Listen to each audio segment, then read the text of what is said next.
hey! Get ready for another episode of Ask Boston Sax, the show where I'll be taking your questions about saxophone and answering them. Also, on today's episode, we'll discuss why buying a Boston Sax Shop product will instantly make you sound better. Hi, Jack. Why are my low notes warbling on my saxophone, and what can I do about it?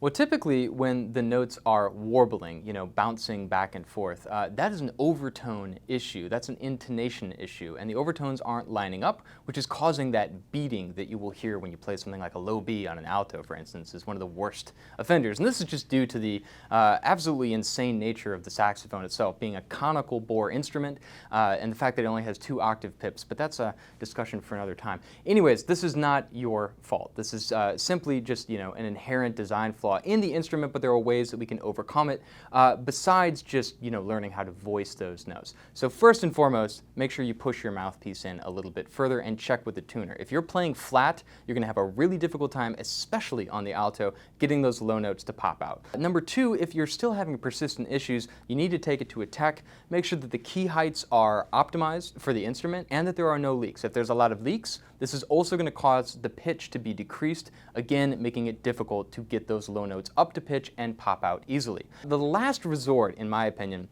is to actually falsely decrease the internal volume of the bow of your horn by putting something in there. A lot of band directors will throw a pink eraser in their student saxophone to help the low notes come out easier, but if you haven't learned how to voice the note properly, this can be a band-aid that will probably cause issues down the road.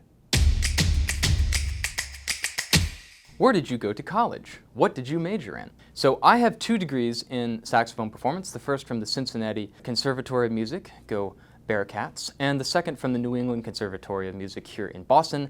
I think their mascot is a penguin for some reason.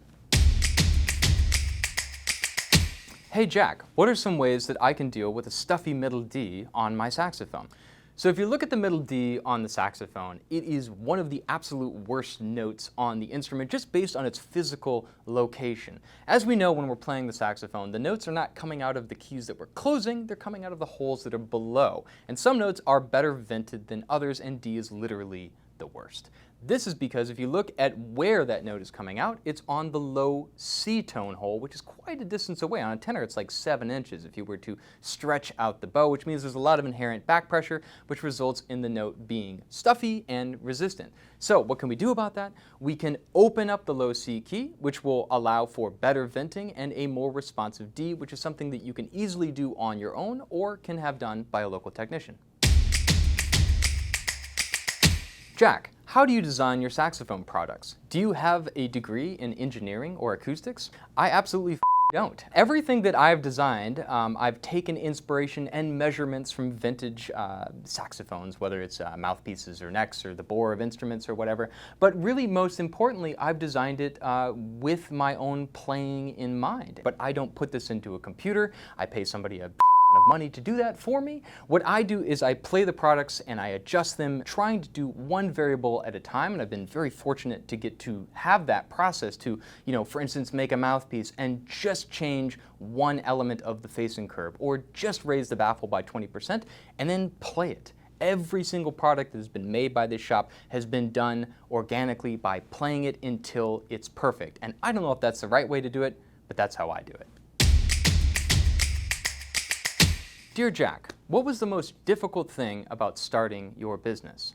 Well, I like this question because I think that there's a strong parallel as a modern musician to being a small business. I mean, you have to treat yourself these days as a brand in order to get out there. For better or for worse, the level of merit for what you do, whether it's as a saxophone player, as some guy who sits in a chair and talks to you on YouTube about his saxophone products, there has to be a story behind it. There has to be a brand in order to more or less sell yourself. You are the product, and that's just the day and age that we live in. When I started my business, I was filled to the brim with fear and anxiety. What if I fail? And giving up on that kind of more moderate path of just getting a job and having a steady paycheck. And I'm sure if you're out there and you're starting a career in music, you're thinking these exact same things. I think it's good to have a healthy level of fear, but you can't let it consume you. Because if you truly believe in what you're doing and your story and what you are trying to bring into existence, then you should go for it and don't let anybody tell you otherwise. I'll adopt you.